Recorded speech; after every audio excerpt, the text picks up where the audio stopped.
Chaitra Mataji, you can share it. I'll take the link, Mataji. Yes, Mataji, I'll just share it with you.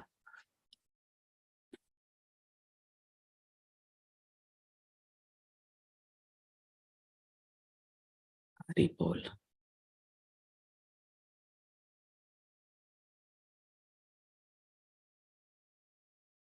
Okay. Mataji, this is the link. Hare Krishna, everyone. Hare Krishna, Hana Mataji. Hare Krishna, Shweta Mataji. Hare Krishna, Kiran Prabhuji. Everyone, Hare Krishna. So today we are starting our first day of 18 days of Bhagavad Gita class. Welcome to everyone. Hare Krishna. So you can put your messages in between. Uddhav Prabhuji has come to our class. So it's nice. Uddhav is Krishna's very close friend. Very happy to see you, Prabhuji. Hare Krishna, everyone. Hare Krishna. Hare Krishna, Jatin Prabhu. Yes, so without any further delay, we will start with the class. Mataji can see the screen, right? My voice is fine? Yes, Mataji. Hare Krishna. So, my name is Manjula Puttaswamy. I am from Bangalore, and I'm in Krishna consciousness from past 8.5, almost 9 years. And this Navratri, it will be 9th year. And I'm blessed to be associated with ISKCON. And because of the mercy of my Guru, Namanishta Prabhu, I've got a chance to tell you people about the Krishna consciousness. So Krishna consciousness, where we can get the source from Bhagavad Gita. So we are starting this 18 days classes today. So every day, each chapter, means we have 18 chapters in Bhagavad Gita. So we would be discussing one chapter every day. Actually, to discuss the entire chapter in R, it's really, really difficult because it's like a source of all the knowledge in one place, that's Bhagavad Gita. But it's like, a trailer for you people to get interest on reading Bhagavad Gita, get to know what's in Bhagavad Gita. So it's like a stepping stone for you people, this series of your classes. So I welcome everyone. I hope I can serve my Guru and Sri Krishna by taking these classes, and I'm blessed to be associated with all of you. Hare Krishna. So before starting the classes, we always take the blessings and shelter of our Guru and Krishna. So we recite Pranama Mantra. I'll put the slides, I'll be reciting. So you can also recite with me. There is no issues if you recite with me, no problem. Okay, so we'll start with today's class. Om Namo Bhagavate Vasudevaya. Om Namo Bhagavate Vasudevaya. Om Namo Bhagavate Vasudevaya. Namo Vishnupadaya Krishna Prishtaya Bhutale Srimate Bhakti Vedanta Swamin Iti Namine Namaste Saraswate Devi Gauravani Pracharine Nirvishesha Shunyavadi Pashyatya Deshatarine Om Ajnana Timirandhasya Jnananjana Shalakaya Chakshurunnitam Yena Tasmai Shri Guruve Namaha Shri Chaitanya Manobhisham Stapitam Yena Bhutale Swayam Rupa Kadhamayam Dadati Swapadanitam Vandeham Shri Guru Shri Yuta Padakamalam Shri Gurum Vaishnavamscha Shri Rupam Sakrajatam Sahagana Raghunathanvitam Tam Sajivam Sadvaitam Savadhutam Parijana Sahitam Krishna Chaitanya Devam Shri Radha Krishna Padhan Sahagana Lalita Shri Vishakhanvitanscha He Krishna Karuna Sindhu Dina Bandhu Jagatpate Gopesha Gopika Kanta Radha Kanta Namostute Tapta Kanchana Gaurangi Radhe Vrindavaneshwari Vrishabhanusute Devi Pranamami Haripriye Vancha Kalpatarubhyascha Kripa Sindhubhaya Evacha Patitanam Pavanebhyo Vaishnavebhyo Namo Namaha Jai Shri Krishna Chaitanya Prabhu Nityananda Shri Advaita Gadadhara Shri Vasadi Gaura Bhakta Vrinda Hare Krishna Krishna Krishna Hare Hare Hare Rama Rama Rama Hare Hare. Taking the blessings of Shri Radha Govinda. the ISKCON Mangalore temple through which we are conducting these classes and taking the blessings of my Siksha Guru Namanish Dasa. And for the pleasure of Shri Shri Radha Govinda, we will start today's class. So understanding Bhagavad Gita in 18 days. It's very short and sweet. Yeah, just in 18 days, you'll understand what is in Bhagavad Gita. What has Krishna said in Bhagavad Gita? Has anyone read Bhagavad Gita before? You can put for the chatting. I'm so sorry. I would not be allowing you to ask questions right now. I would ask you at the end of the class. Okay. So you can put your answers in the chat. How many of you have read Bhagavad Gita? Or is this the first time you people are coming for the Bhagavad Gita class? Okay. Hare Krishna. Nitesh Prabhuji. Okay. I have brought 10 years back Bhagavad Gita. Oh, very good, very good. Not fully. Wonderful. Most of them have not read Bhagavad Gita. Few of them, yes. But wonderful, wonderful. Yes, wonderful, wonderful. That's very happy to know that you people know. Yeah, wonderful. Thank you so much. Yes, Bhagavad Gita is a complete book. For all the questions, we have an answer in that. But what has happened is, unfortunately, everyone has a Bhagavad Gita in their house. Everyone has a Bhagavad Gita in their house, but we are not exposed that we need to read it. We need to read, understand it, and we need to follow it, because whenever you start with chapter 1, number 1, there are chances that it's too lengthy, it's in Sanskrit, it's very difficult for us to understand, it's not possible. Krishna tells us to leave everything. Yeah. And there are a lot of misconceptions that Bhagavad Gita is not for the people who are working, who are studying, typically for the young people who are almost they have reached their 90s, 80s, when they have no work, they're retired and they want to go to heaven or godly planets. They are reading Bhagavad Gita. This is what we all have in the mind. But once we finish this class, 18 days class, you will really understand what is in Bhagavad Gita and why everyone have to read it. So my humble request is, even though you don't understand the class, even though the way I'm explaining is not getting to you, things are not working out, you feel like 1 hour is not worth spending here, still, I request you to sit down for this 1 hour. Okay, every day for 1 hour, just listen to it. Might be chapter 1 is not good for you, chapter 2 is not good, 3, but one or the other chapter out of 18 chapters will surely link you up to read Bhagavad Gita. So that is the one important thing what you all should have in your mind. You're giving your precious 1 hour to us. So we are doing our best for you to send the message what Krishna has given to all of us. It's not only for the people who are at the old age, it's for all of us.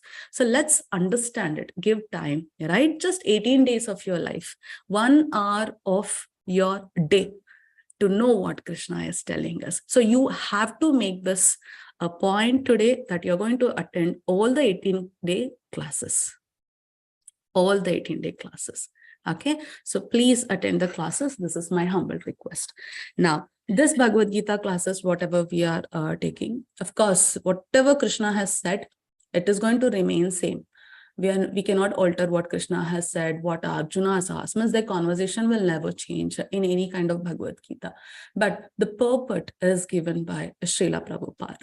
So Srila Prabhupada is founder Acharya. So His Divine Grace, Abhaya Charan Bhaktivedanta Swami Prabhupada.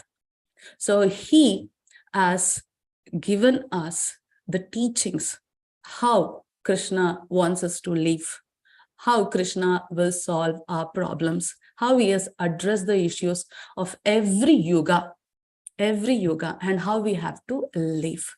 That is completely given by Srila Prabhupada in a very simple way, where even we in this Kali Yuga at this age can understand it as simple as possible. As simple as possible. So we'll start with the chapter number 1. Chapter number 1, that is Arjuna Vishada Yoga. Arjuna Vishada Yoga. So Arjuna's yoga of lamentation. So what happens in the chapter number 1? I hope all of you know that there are cousins who Pandavas and Kauravas.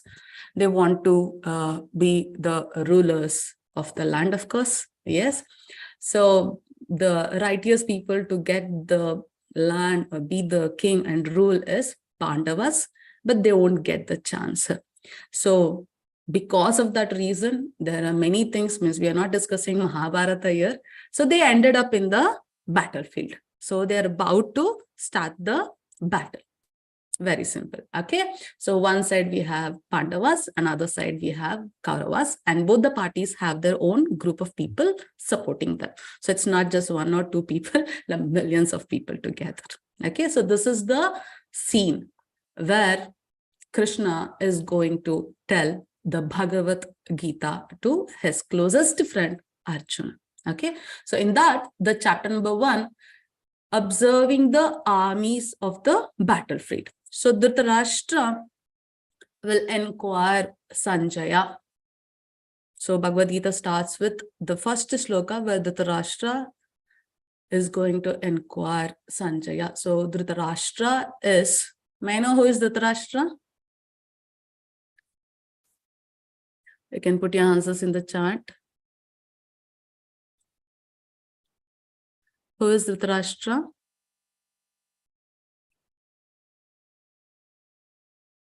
Father of Duryodhana, Kaurava's father. Yes, wonderful, wonderful. Very good. Yes. So he is questioning Sanjaya. Then from shloka number 2 to 11, Duryodhana's fear.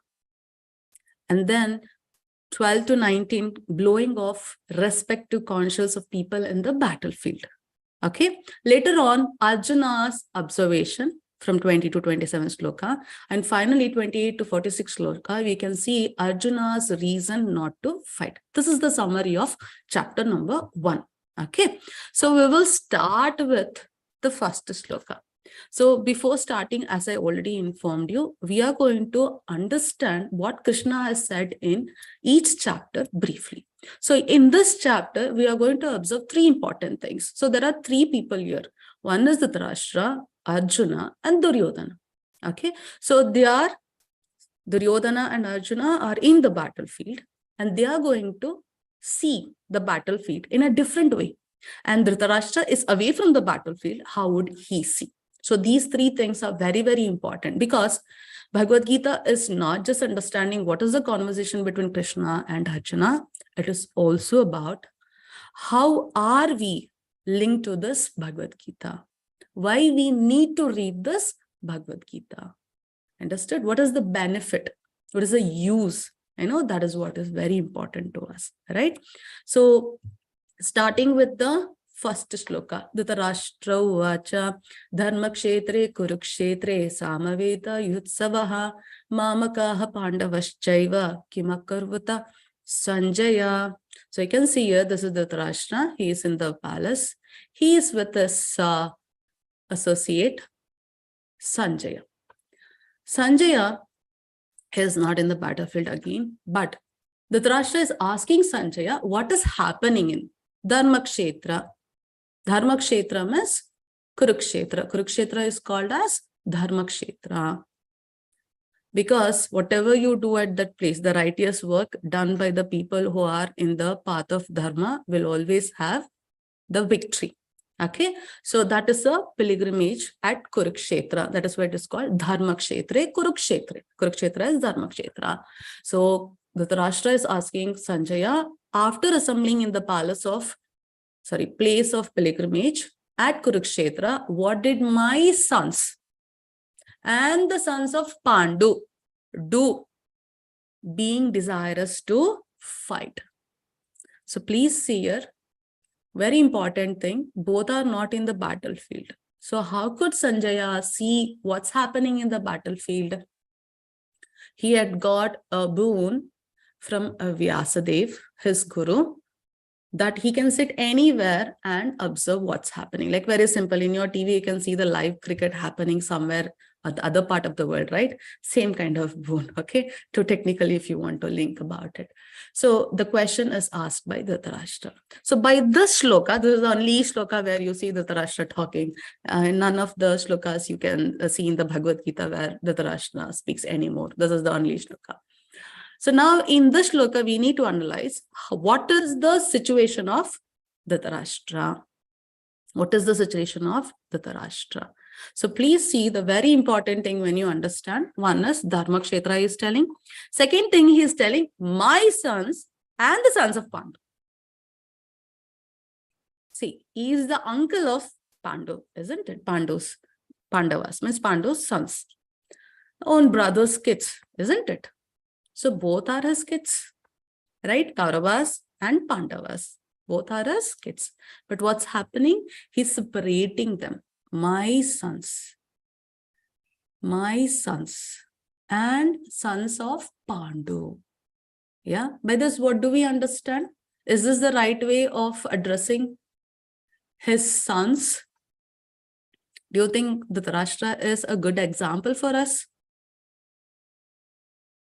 You can put your answers in the chat. No. Yes, never. If you had that feeling, do you think the war would have happened? If you felt like Pandu's sons are also my sons, do you think this battle would have happened and everyone would have stood in the battlefield and he would have raised a question to Sanjaya? Not at all, isn't it? Not at all possible. Okay. So here you need to understand very important. Dharma Kshetra. It's like when you boil the milk. Okay. And when you put the lemon, okay, what happens? Anything sour when you put to the milk will separate to two things, the whey and the protein, isn't it? The milk part. So it's like when you go to a Dharma Kshetra and when there is a war, of course, the defeat will be for the people who are in the path of adharma, who are doing bad. Very simple. So in the land of Dharma Kshetra, the good will be separated by the bad. What is happening? What they are doing? Nothing. Good will be winning over the bad. That is what we have to understand. But why Dhritarashtra is asking this question? Why he should ask? He has 100 sons, isn't it? His kids are 100. He should be even more proud and confident that his sons are going to win. What is the reason for him to ask? My kids have gone to the battlefield. They are going to win. They are going to come back. He should not worry. But why is he worrying? Once you worry only, you have a question, isn't it? Once you worry only, you have a question, right? Absolutely, yes. How is he looking at the battlefield? Can you people answer? Depending on the question what he has asked, what is his thoughts about the battlefield? Is he confident? Yes, the child is, he's having affection over his children. Very good. He's fearful, competitive. He has no confidence. Wonderful. Arshini Mataji, very confident. If he is very confident, he would not ask, right? He like, it's okay, my sons are going to win the battle. Prepare for the party. Let's enjoy. Isn't it? He would have said that. Doubtful. Wonderful. Yes, absolutely. You all are right. He wants to analyze the situation. What will he do analyzing the situation? He is not in the battlefield. He is in the home. What he will do? Very good. Yes, Kurukshetra is a holy place. Beautiful answers. So most of you have given the answer. So you can see that Dhritarashtra's mindset by the chapter number 1, shloka number 1, we understand it's doubtful, fearful, and he's partial. Why he is doubtful? Because it's Kurukshetra. War is happening in Kurukshetra. It is a place of dharma. How will his army win? That is Kauravas, who always do adharma. How can they get victory? Then he is fearful because he is unfair to his own sons, isn't it? They are his sons. Pandu is not alive. So he needs to take care of the sons of his brother. He's unfair and he's attached to his own sons. He's attached to his own sons. Yes. And he's partial. He's partial. Why? He thinks only my sons are my own sons. His mentality is, it's me and mine. And it is totally materialistic. He's not bothered about good and bad. He just wants to enjoy. He just wants his kids to enjoy. Yes. So the question comes, how you being partial to your kids is right or wrong? Can you be partial to your kids, your own kids? You want your kids to win. You want your kids to always be in first place. Now, please stand in the place of Dhritarashtra and you expect your sons, that is Kauravas, to win. Is it right? Is it right? No, not at all. Wonderful. Very good. Now, why is that? See, when you see your kids, you know what they are good at, what they are bad at. Whatever they are good at, you support them. Then you are a good parent. Whatever they are doing bad, and even after that you support and you encourage them to follow the wrong path, then you are not a good parent. Very simple, isn't it? So that's a blind love. You love your kid even though they are good or bad. What is parenting? What is the work of parents? To bring them on the right path, isn't it? You should support them when they do good things, and you need to punish and make them understand when they're doing wrong things. Supporting them, whatever they do, it's blind love and attachment, isn't it? That's not the right path. Wonderful. Thank you, Vivek Prabhu. Yes. So this is the mindset of Dhritarashtra.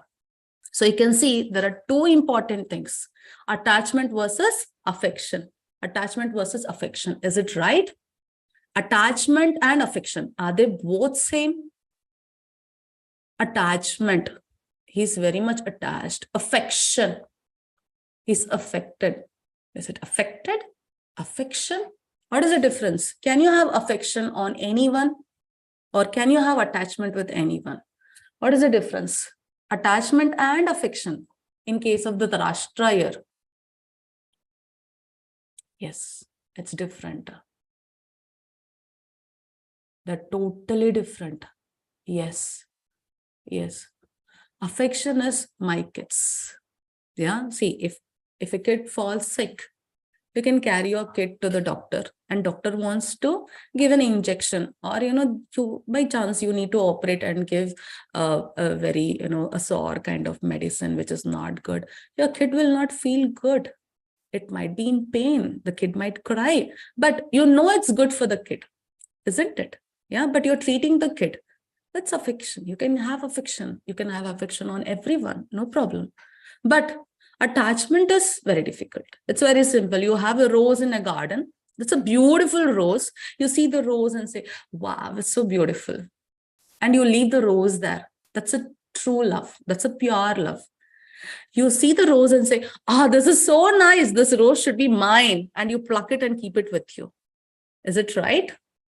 Not at all. It's attachment. I want it. It's mine. It should be mine. I should always win. My kids should always win. You understood? So this is what is the difference in the Dhritarashtra's view. So here we need to compare ourselves to Dhritarashtra and our mind to Duryodhana. What's happening here? No? We are attached to our mind like anything. Whatever our mind says, we will do it. Wants to eat ice cream? Chalo, chalo, chalo, chalo, let's have ice cream. Isn't it? Want to sleep? Now you have a lot of work. You have to study, or you want to do something. No, I'm not able to get up. I'm not able to sit. You'll sleep. But if you want to see a movie, or you want to see a match, or you are partying outside, you'll be awake till 1 o'clock, 2 o'clock, isn't it? Early morning, you need to get up at 4 o'clock. No. You listen to your mind. You blindly follow your mind, whether it is doing right or wrong. Isn't it? So we are like Dhritarashtra, and our mind is like our sons.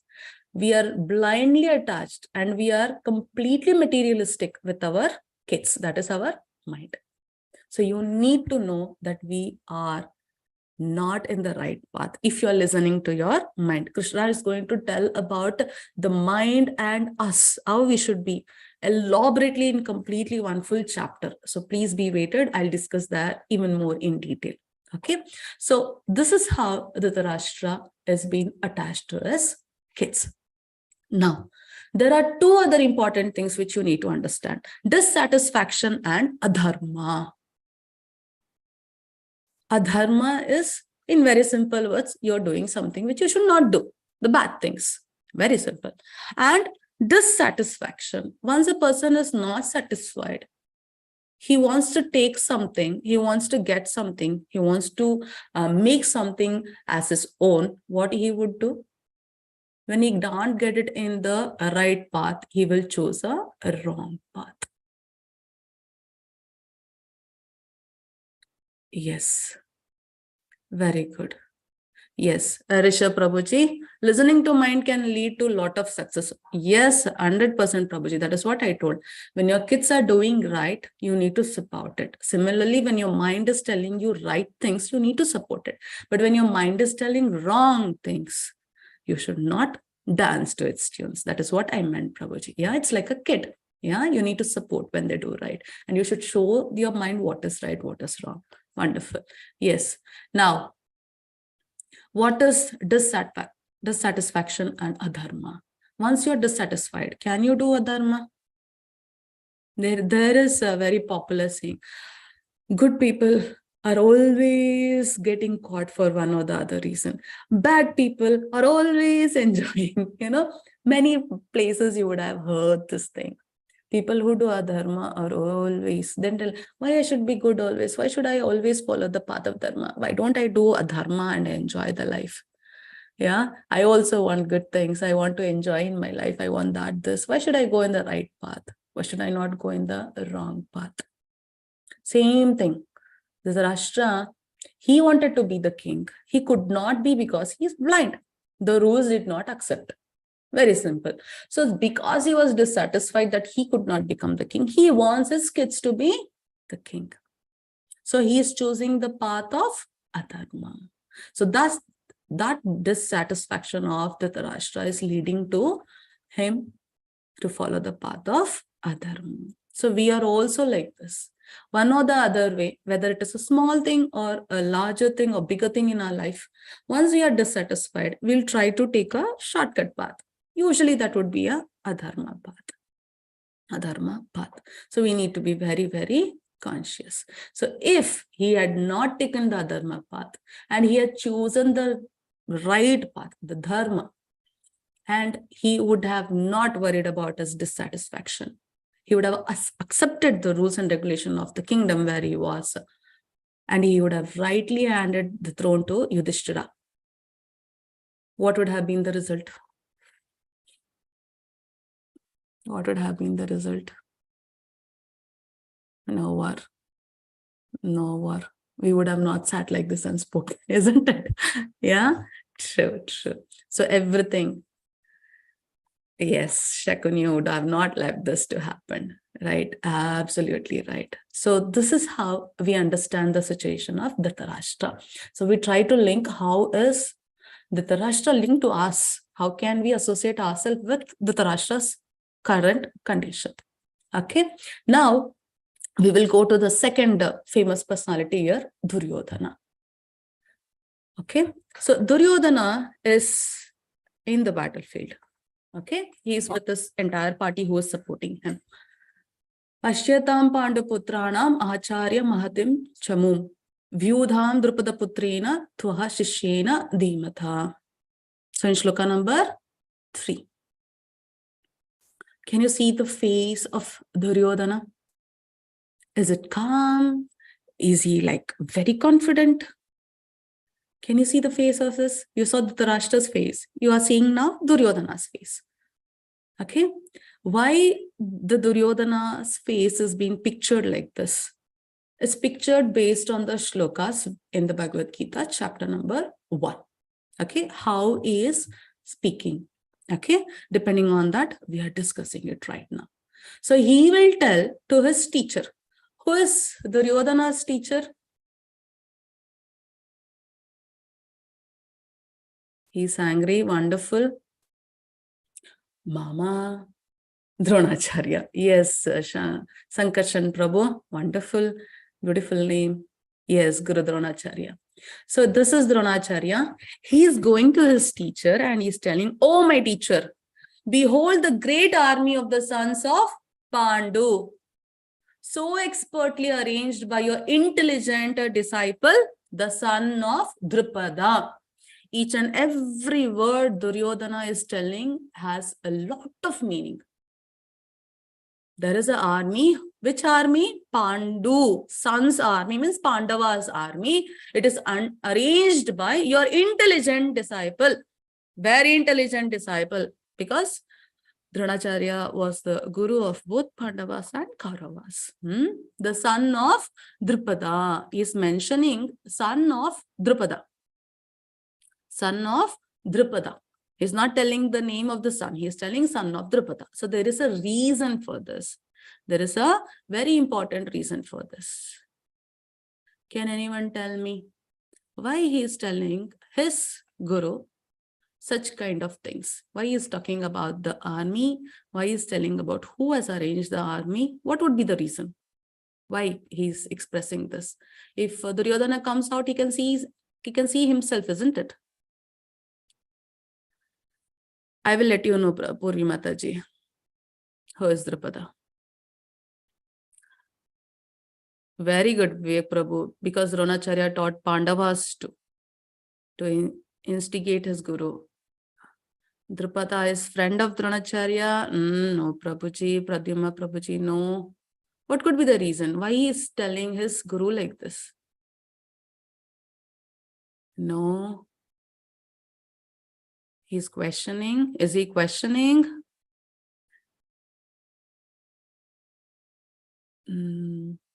No.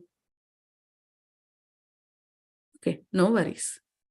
So please, here you need to understand the shlokas which we are going to analyze in the slide.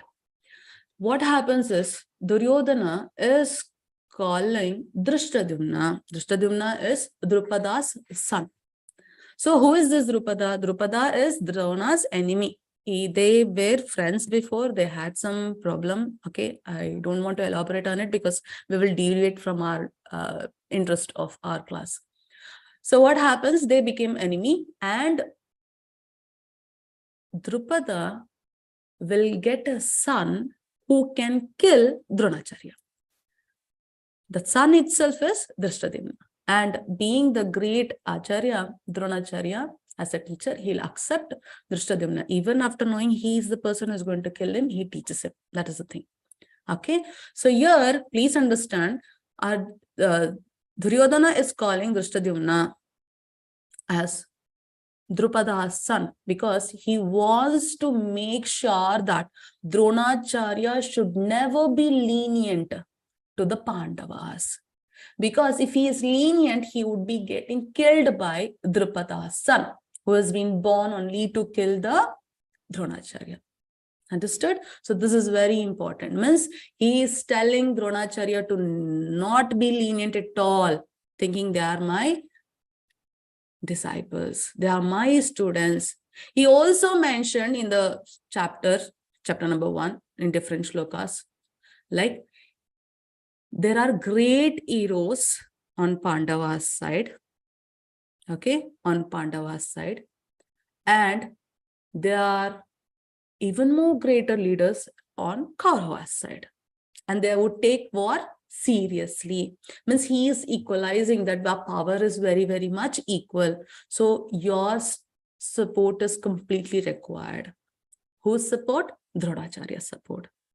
Okay. While mentioning the names of great heroes from his side, that is Kaurava's side, he mentions Dronacharya's name first, even before Bhishma Dev. The reason is Dronacharya is a Brahmana. So the culture is we should always take the name of Dronacharya. Then we have to take the Bhishma because Dronacharya is a Brahmana. We should always respect the Brahmanas. Then comes Kshatriya. Okay. So here you can see he wants Dronacharya at any cost to support him completely in the war.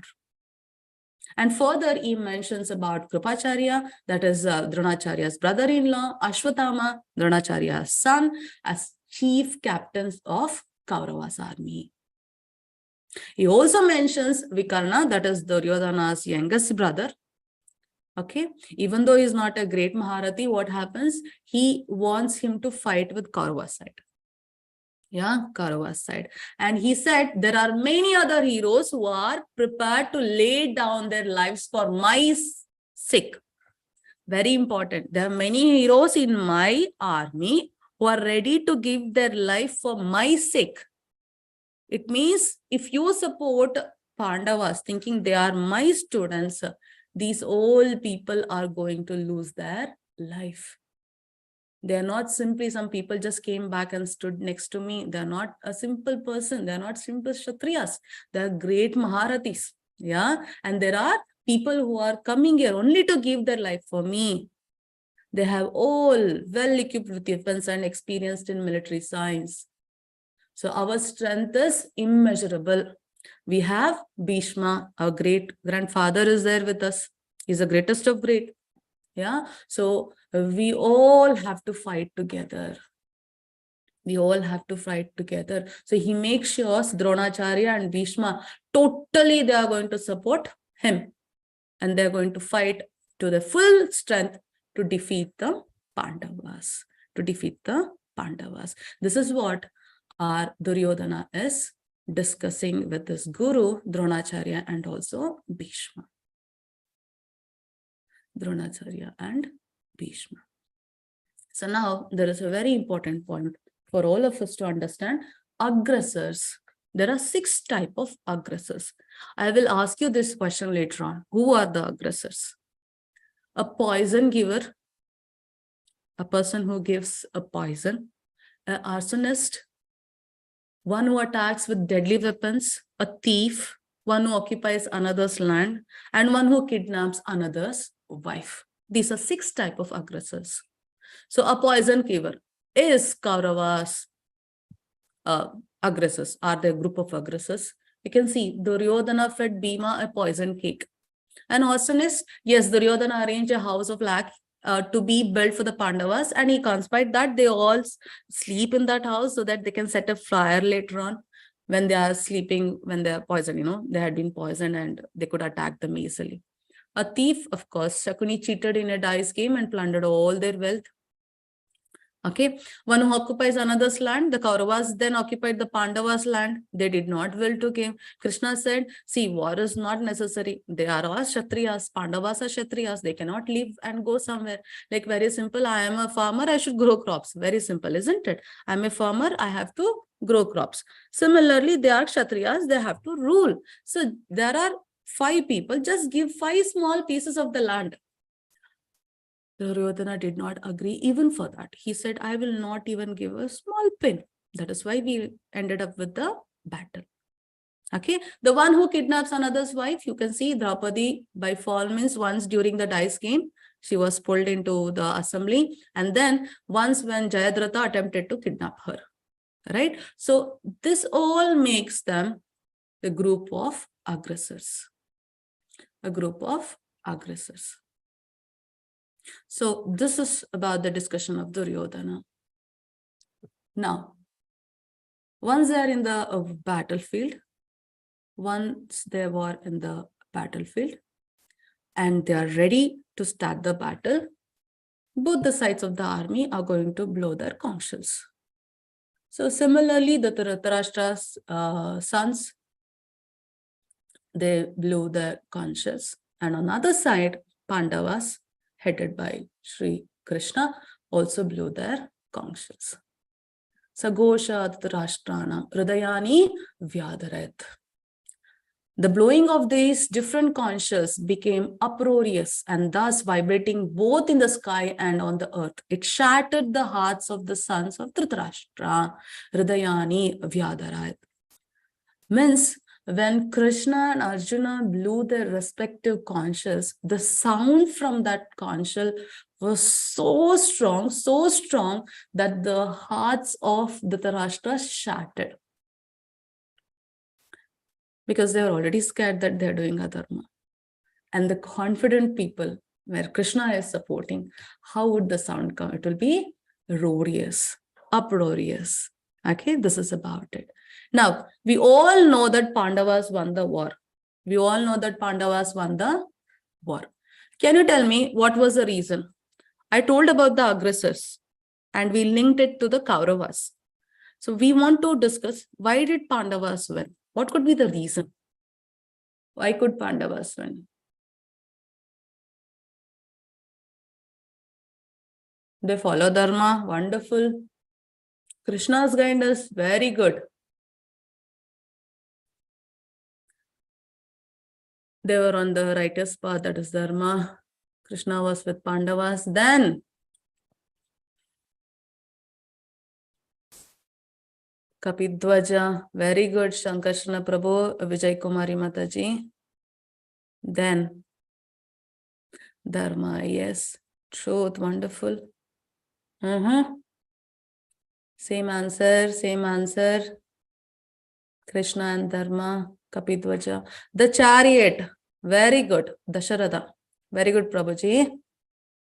Wonderful. Chariot again, Vijay Kumari Mataji. Then, what was the reason? Very good. Chaitanya Mataji, Dharma Kshetra. Yes. Then, Goddess of Fortune was with them. Wonderful. Sonam Mataji. Gandiva, Vijay Kumari Mataji. Sankarshan Prabhu again. Both are giving answers back to back. Same right answers. Yes, wonderful. You answered most of them. Very good. So we all know Pandavas have won the war. So what were the signs of Pandavas' victory? We need to analyze it. We need to analyze it. Okay. So you can see here, the first one is Dharma Kshetra. The people who are in Dharma, they are ones who are doing Dharma and who is in the path of Dharma, and they are in the battlefield where there is a boon to that place. Whoever does Dharma there, they will always win. So the war, the battlefield is Dharma Kshetra, that is Kurukshetra. So of course, the people who follow Dharma are going to win. It's already written, the divine chariot. So who gave the chariot, the divine chariot? Gita Mataji, yes, Hanumanji on the flag. Who gave the divine chariot to Arjuna? Any idea?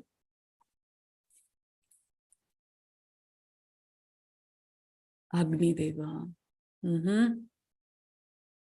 Yes. Then comes Kapidwaja. So you can see here, we have the flag on the chariot of Arjuna and we have our Hanuman. Wherever Ram is there, Hanuman has to be there. And wherever these two people are there, then how you can think about failure? How you can think about defeat? Not at all possible, isn't it? Yes. Then Shankanada, we just heard about it, isn't it? So the way they blew the conch shell, it shattered the hearts of Dhritarashtra's son. Means that's so powerful. The Shankanada itself is so powerful. Just think about how they would fight. Gandiva, that is Pashupatastra. Can you tell me who gave Gandiva to Arjuna? I have really wonderful people in my class. I'm really proud of you people. I'm answering almost everything right. No, Gandiva, Shiv, Rishabh Prabhuji, very good. Shiva gave the Gandiva. Tyakta Jivita. Tyakta Jivita means the people who are there to just give their life for Arjuna. They came only to give. They know this person is doing right thing and they're ready to give their life for it. Tyakta Jivita. Dedicated souls. Okay, he has their support. And very important, Mokshada Ekadashi. Ekadashi is the most loved day by Krishna. And today is also Ekadashi, and we are starting such a wonderful journey today. We are doing Dharma, we are reading what is Dharma, and we are listening to what Krishna has said to us. We are starting that on this day. Today is also Ekadashi. So on the Ekadashi, the devotees of Krishna, whatever they do, it is always victorious. Always victorious. And wherever the Lord is there, his wife, Bhagya Lakshmi, should be there. And when Bhagyalakshmi is there with you, how can you get defeated? She is the head of everything, all the luxury, all the name, fame. She is the head, isn't it? She's a finance minister. When Krishna is there, the victory should be with us because Lakshmi can never leave Krishna and go anywhere. And Krishna, he himself, Rishikesha, he controls the senses. He is controlling the horses of the chariot of Arjuna. How can one see defeat when Krishna is with us? Not at all possible. That is what we need to understand. If we have Krishna in our life, you are not going to be defeated in your life. You are going to win over in your life. But don't get confused. I want to become president of USA and I want Krishna to be with me. If it is right, good, and is written in our head, Krishna will always help us. We'll understand what is right, how we will win, why Arjuna won, what was the reason for his victory. We'll still understand it even more better. Okay, so please stick on to the coming chapters. Okay, so this is about the Duryodhana, the Shankanada, okay, the Dhritarashtra. Now we will go to the last part of today's chapter, that is the different ways Arjuna is expressing his condition. Now we'll understand what was Arjuna's situation. Yes. So here Krishna is driver, Arjuna's driver. And Arjuna is telling to Krishna many things. What are that? He doesn't want to fight. And he's telling some of his symptoms he's going through because of the situation in the battlefield. Please understand here, Arjuna is not a normal person. He had a war with Shiva and he was praised by Shiva and he got his Gandiva. He's not a simple person. He was loved by his Guru, Dronacharya. He's his best student. He's not a normal person. And he's the closest friend of Krishna. So I need not express anything else. When he's a friend of Krishna, then he is the best. Okay, that person is telling, my limbs are quivering, my mouth is drying up, my whole body is trembling, hair is standing on end, hands, I'm not able to hold my Gandiva. It's slipping from my hand. Means he's not able to hold his own Gandiva. My skin is burning, legs unable to stand, mind reeling. You see, most of us, we have this kind of condition now. Everyone is stressed out. Mentally, they're a lot stressed out. Most of the situation, we don't know what to do. We don't know what to do, whether it's a small situation or it's a most difficult situation. We have no idea. These kind of, symptoms would have been experienced by few of us in most of the conditions. Yeah, one or the other way we have experienced this kind of symptoms. So here, Arjuna is also feeling this kind of symptoms. So we will try to understand why. Why? If you see Arjuna's face, he has tears in his eyes. He has tears in his eyes. So in shloka number 28, he will tell compassion. In 31, he'll tell no enjoyment. In 36, he's telling it's sin. And in 39, he'll tell family tradition. And finally, in next chapter 2.6, that is starting of the next chapter, he'll tell, I'm not able to take any decision, indecision. So this is what Arjuna is saying. And he puts tears in his eyes, showing all these bodily symptoms. So Arjuna says to Krishna, my dear Krishna, seeing my friends and relatives present before me in such a fighting spirit, I feel the limbs of my body quivering and my mouth drying up. So what is the thing he's expressing here? I just gave you the 5 important things. Is it sin, no enjoyment, compassion, indecision, or family tradition? What is that you understand from the shloka? Kanu Prabhuji, very good. I hope it's Prabhuji. Compassion. Wonderful. What is the compassion here? My friends and relatives. We saw Dhritarashtra, he separated his sons and Pandu's son. But see Arjuna, what he is telling? My friends and my relatives, They're standing before me in the spirit of fighting with me. That is making me not to fight. Shayantani Mataji, very good. Right answer. You understood? This is the reason is showing the compassion for his friends and family.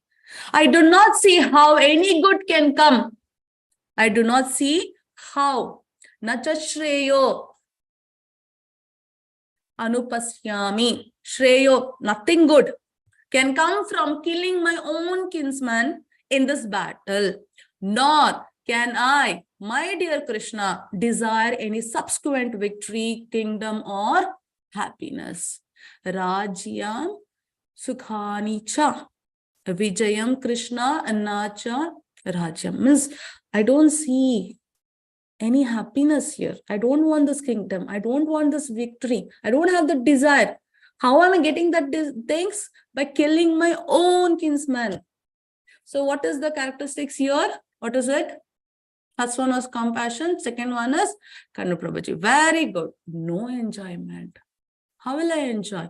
Once I become the king and I see I got this kingdom because of killing my own relatives, my brothers, my fathers, yeah, my uncles, right? My very, very close brothers. All are my friends and family. I got this by killing. How can you enjoy it? When you win over something, what do? You go and you party with your friends and family, isn't it? You kill them only. And where will you enjoy it? Everything will be coated with the blood of your friends and family. So he's telling no enjoyment. No enjoyment at all. Next comes sin, papam. Sin will overcome us if we slay such aggressors. Remember what is aggressors? I just told you who are the aggressors, the 6 types of aggressors. Kauravas are aggressors. We can kill them, but you should be a Kshatriya to kill. Everyone can't kill. If you're Kshatriya, your dharma is to use your energy and power and skills to kill the person who's doing wrong and protect. If, for example, an army person can kill a person in the battlefield. Yeah, using the, like, he might have a gun or anything else, he can use it and kill.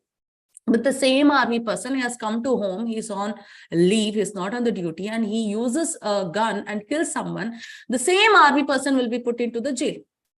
You understood?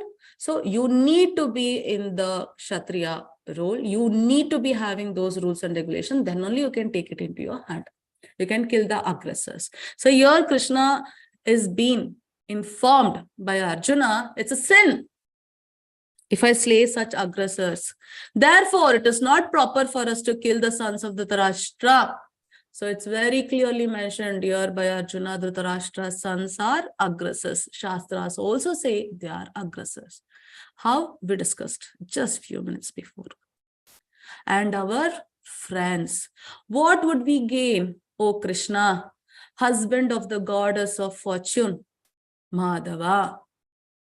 And how could we be happy by killing our own kinsman? So what is he highlighting here? What is he highlighting in this shloka? We finished compassion. We finished. Yes, Kannu Prabhuji, it is sin.